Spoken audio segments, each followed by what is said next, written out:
معزز سامعین و مشاہدین، ہم سلسلے وار طریقے سے اسلام پر جو کچھ اعتراضات کیے جاتے ہیں اس کے بارے میں ہم ڈسکس کر رہے ہیں۔ اسی سلسلے میں ایک اور اعتراض ہے جو بہت مہم ہے۔ کہتے ہیں کہ اسلام مورتی پوجا کے اتنے خلاف کیوں ہے؟ کیوں اتنا خلاف ہے؟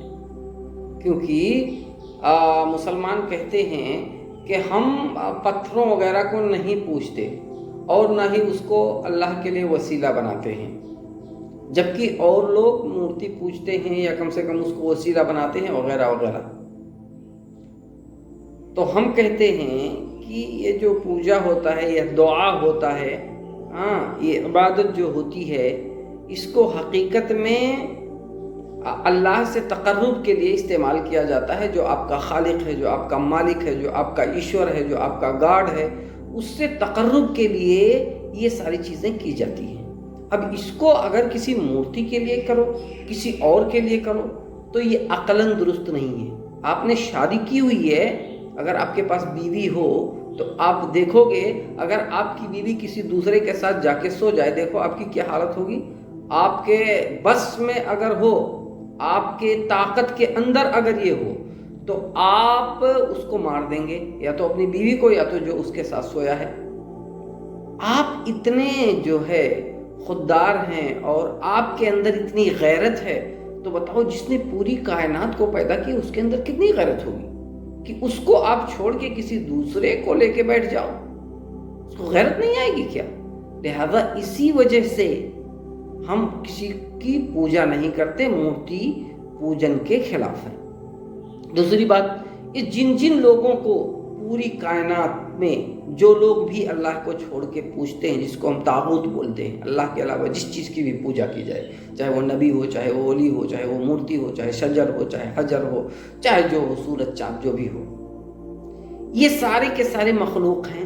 انہوں نے کسی چیز کو پیدا نہیں کیا ہے اور نہ ہی یہ نفع نقصان کے مالک ہیں۔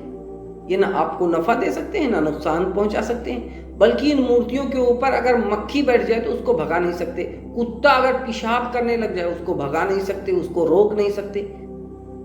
تو ایسی چیز کو ہم کیوں پوجے جو ہمیں نہ نفع دے سکتا نہ نقصان، نہ اپنے لیے فائدہ اور نقصان کا مالک نہیں ہے، وہ ہمیں کیا دے گا؟ لہذا اس کی پوجا کرتے ہیں ہم جو ان تمام کا خالق ہے اور تمام کو گراتا ہے، اٹھاتا ہے۔